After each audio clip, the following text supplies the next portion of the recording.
So in this video, I'm going to cover magnetic fields on moving charges. So we have a current and a long straight wire. It produces a magnetic field. You have a long straight wire and it produces a field. So actually, that's right here. It is a field going in a circular way around the wire. The field moves in a circular path around the wire. So the best answer in this case would be circles that go around the wire. D. That's the shape of the field. So I've been pointing at it already, so you can guess what the answer is going to be. A long straight wire carries a current, which is the best direction. So C and D we've agreed is going to be wrong. It must be circular, but it's the direction. Is it going that way or that way? Let's find out. This is when we use the grip rule, the right hand grip rule. We don't use the left hand at all, only the right hand. And here I go attempting to do a grip again. So this is my fingers going around like that. 1, 2, 3, 4. I have fat fingers. And you can see that my fingers are kind of curling that way. You see that? So that means that this is my hand. This is my hand. That's my fingers going around like this. Around like this. That means A is the answer. So the direction of your fingers is the direction of the field. That is the direction of my current in this case. So I hope that's kind of clear. And that's been cancelled. Over here, what do we have? Now we're going into the page, find the magnetic field. So of course, again, circular shape. So we know that C and D have to be wrong. It is either A or B. So this is saying, is it coming out of the page? Coming straight out of the page, yeah. So if it's coming out of the page, my thumb is kind of pointing towards me and my fingers are coming around like this. Something like that. Oh, what the heck is this? Let's just say I'm wearing a glove. Okay, for some reason I'm wearing a glove right now. Here's my glove. There we go. Hey, it works. Don't knock it if it works. Kind of like that. Like that. So basically, take your thumb, point it towards you. Okay, take your thumb and point it towards your face. You will see that your fingers are curling around like this, right? That's supposed to be a finger. It's going like this. What is this? This is counterclockwise. Counterclockwise. So this is A. Here's a little trick, because this is going to be very hard for me to keep drawing. If it's coming out of the page, we will say this is going to be counterclockwise every time. Into the page, we're going to say it is clockwise. Of course, it should be opposite, right? Take your thumb and point it in towards your screen. Your fingers are going around in a clock direction. So this is the thing I will refer you to, rather than forcing me to embarrass myself by drawing this. Okay. Now we're trying to find the magnitude and direction of the field. So again, using your right hand rule, on the right hand side, if my current is pointing up, it is going around like this. The field is going like that. Out from the left, into the right. If I take my thumb and point it up my wire, and I wrap my fingers around the wire, they will be coming out of the page here. This will be dots. This will be out of the page. And these are my fingers coming out of the page. And my fingers will go in. I'm wrapping my fingers in. This is clearly not a hand, alright, but whatever. That's just embarrassing. Alright, my fingers will be wrapping around, like in the circular way that I did like that, right? So that means it'll be into the page over here. Yeah, this is the hardest to make a video for me. I am incapable of doing this. Okay, so what am I doing? I have the out and in. At point P, it's on the right-hand side. So it is in a region of the field which is into the page, at point P. So that means if it's going into the page at point B, I can cancel B only. Okay, very nice. So now I need to do some calculations. So if you remember, what we're going to do is we're going to find the formula for the field around the wire. So we modified Ampere's law to get this answer, but B equals mu I over the L, in this case is 2 pi r, 2 pi r. That is going to be our formula. B is mu I. So, mu, we know this, it is a constant, it's 4 pi times 10 to the minus 7 multiplied by 3.4 divided by 2 pi r, 2 pi times, and the radius. So I'm going to use this distance. This distance is my radius, 6.5 centimeters, 0.065. So close. The reason why this is a radius, because this is a circle. This part's coming in and coming out and going back in again. The idea is this is the full diameter. This is a full diameter, and of course this means halfway. That is my distance. So that's the general idea for this one. The distance being my radius. Same. Putting this into my calculator, I should get 1 times 10 to the minus 5. Okay, let's move on. Looking at the next question, the current in a long wire creates a magnetic field. What will happen to the field when, what do I do? How is it related, basically? It's just asking how it's related. No problem. We use the formula B equals mu I over 2 pi r, right? And I showed you in the previous video that this, or one of the previous videos, that these are inversely proportional. Anything below this division is inversely proportional. So if that was to increase, this will decrease. It's inversely proportional, and it is not r squared. It is just simply r. All right. So these have been cancelled. And so you have two parallel wires going to the right, and you need to find the magnetic field midway between them. So the magnetic field in between the two wires. So let's figure that out now. So the direction of the field, looking at the first wire. And so what we're going to do is I will take my thumb, and normally I'd take that and I'd wrap my finger around the wires. And this is easier for me to draw, clearly, because this looks a lot more like a hand. It's coming out of the page, so dots at the top. And then it'll be into the page, like this, into the page. So at point P, the top wire has a field pointing into the page. Okay, very nice. And then, after that, we're going to figure out the next thing. That's this one. This is like this, and it's going to be coming out from the top, out from the top. I'm taking my fingers, and it's coming out. I can see my nails above the wire, and into the page. So you can see that these two magnetic fields are in opposite direction. So the total field in the middle between the two things, we can realize, will now simply be cancelled. Out and in, equal wires, equal force, equal magnetic fields, they will cancel. So this will be 0. We have a certain magnetic field B equals mu I going in, and the same magnetic field coming out. Okay, hope that makes sense. Very nice. Let's move on to question 3. So now, looking at this, we're looking at the same thing now. What we're doing is taking the field, what have I done? Taking the field and finding it at P. And as I said to you in the previous slide, into the page is clockwise. In is clockwise. Out is counterclockwise. CCW, counterclockwise. At point P compared to these two, let's find out. So clockwise, so this will be a field going in like around like this. But at point, it will extend outwards. Of course, you'll have many, many field lines doing the same thing. And the point is, at point P, it'll be coming kind of downwards like that, towards the D side, and coming out around like that. If I take my other wire, and this is coming out of the page, and I know that is counterclockwise, so the opposite direction. It'll be going around like this. And I can have many field lines, but the idea is at point P, it is also pointing downwards, like that. So if you take your hands and you point them like that at point P, you will see that your fingers are pointing downwards at this direction, this area. So it'll be moved towards the D. So they're both pointing down. Ampere's law, BdS, is the integration over NA. So this is just basically BL equals mu I, and it's usually a closed path. L is a distance, it's a path. And it has to be, like this, an enclosed path. This is my BL, or that's my BL, or each individual one. That's my BL, my enclosed path. So I will say C. Okay, very good. Now, moving on to this one over here, we have a few things. We need to figure out the ranking of the BDS, because BDS, or BL, equals mu, which is a constant, I. So we're comparing the I's in this case. So BDS, greatest to smallest, or smallest to greatest.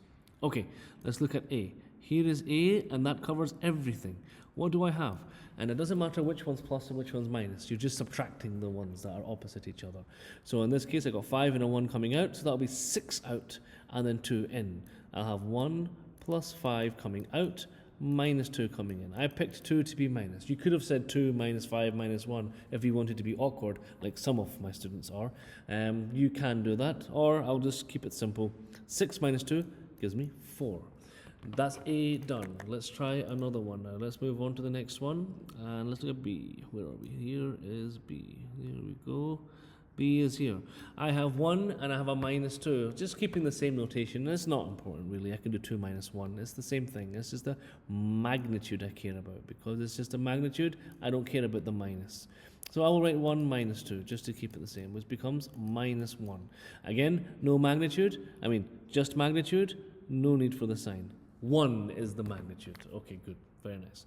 Moving on, question C, not question C, part C. Let's move on to another color. This is C here. No. Yes. That's C. That's C, right? Yeah, that's C. So for C, what we're going to have is 1 and 5 together. So 1 plus 5. And that will, of course, equal to 6. So that is looking pretty strong. Let's go over to the D. This is definitely the D. Right, okay. I definitely should have picked different colors. These look the same. Okay, 5 minus 2. 5 minus 2 equals to, what is that? 3, of course. I don't know why I hesitated. Okay, next. What's the lowest? Lowest we can see is definitely B. So, of course, we have A, B, that's an A. C, that's a C, by the way. There you go. And there's my D. B, D, A, C. B, D, A, C. B, D, A, C. B, D, A, C. No. B, D, A, C. No. B, D, A, C. Yes.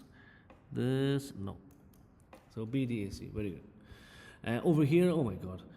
Wow. Right. Let's do this one now. This is exactly the same idea, but a more weird path drawn. This is really confusing. Look at that. This is really annoying. Let's look at A. I'm going to have to follow the path A, then B, then C, then D, and E, and then see which one has the greatest.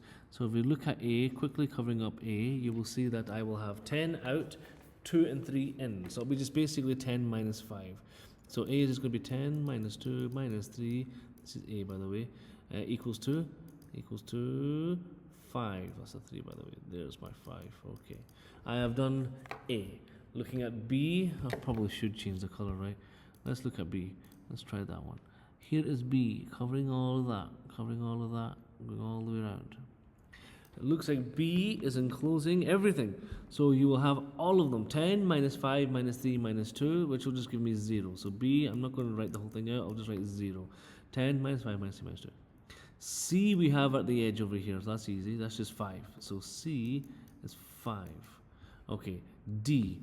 Let me change the color again just in case. Where is D? D is this one here. That is my D right there. And 10 minus 5, D is simply 5. Okay, last one. That leaves me with E. There is my E, and enclosing all 3 incoming charges, or incoming currents. 5, 3, and 2. That is 10. E will become 10. And that is the biggest number. That's 5, that's 5, that's 0, that's 5. E is 10. So there we go. Nice. Let's go back to red.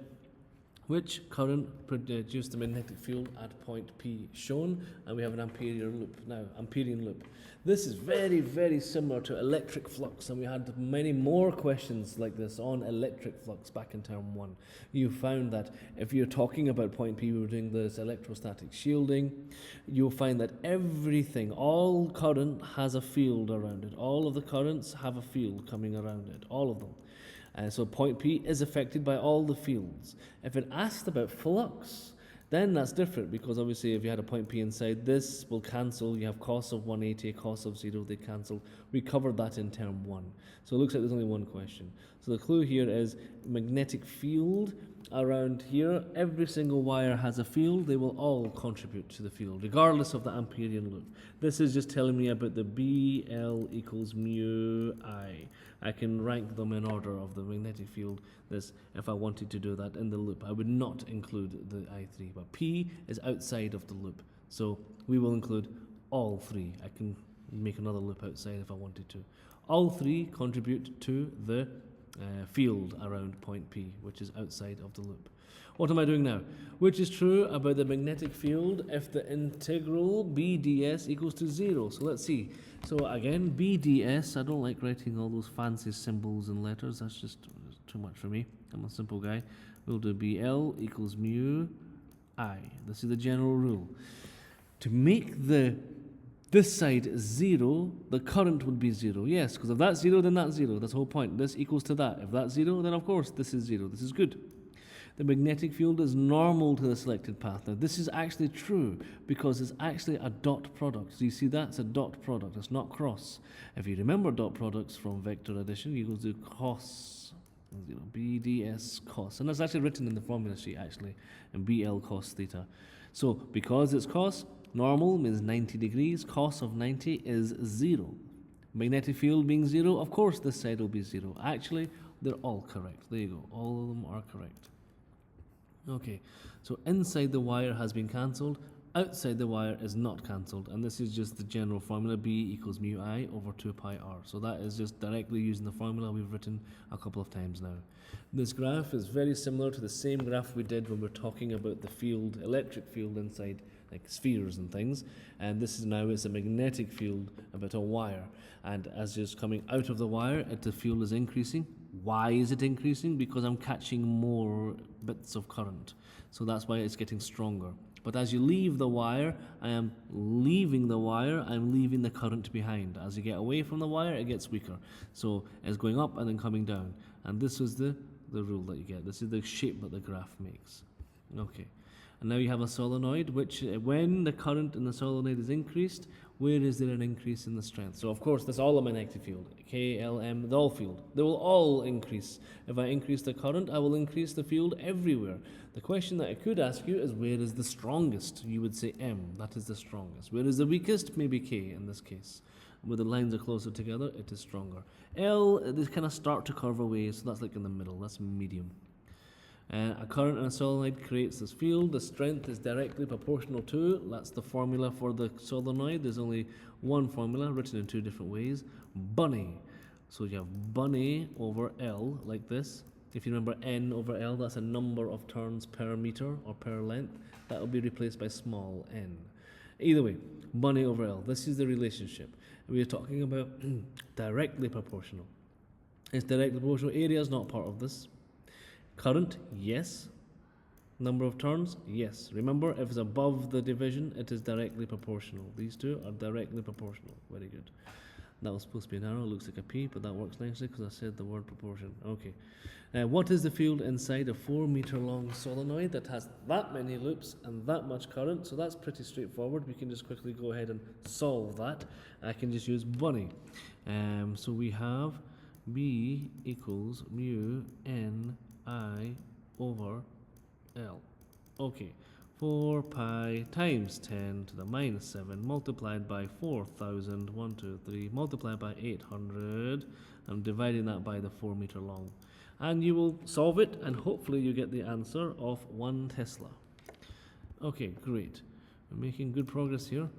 Last two questions. So what's this? You're trying to find the number of turns. So now you have the solenoid with the field, you need to find the number of turns. So we're going to just solve for n. B equals mu, Greek letter mu, and that is supposed to be joined, n I over L. Okay, we have the field. Where is the field? Tesla's the field. Here we go. 6 times 10 to the minus 3 equals 4 pi times 10 to the minus 7 multiplied by n, because that's what I need, and the current is 0.3, and I'm going to divide all of that, this side, by, what am I looking for? L, 0.8, meters is L, 0.8. Shift solve, rearrange, whatever you want to do, and you'll get your final answer of about 12,700 turns. There you go. And here we're talking about the new field, so now what we're doing is the same thing as we've done many times by now. We replace all the values with 1, except the thing I'm changing. So for example, if I kept my original thing here, 1 times 1 times 1 divided by 1, I would get 1. Now what am I doing? I am changing what? Magnetic field. If the current is doubled, okay, that's easy. I'll just keep everything 1 except the current. 1 times the current, which will be 2, divided by 1. 2 over 1 becomes 2. That's 2b. And the final answer there is C. All done. Thank you.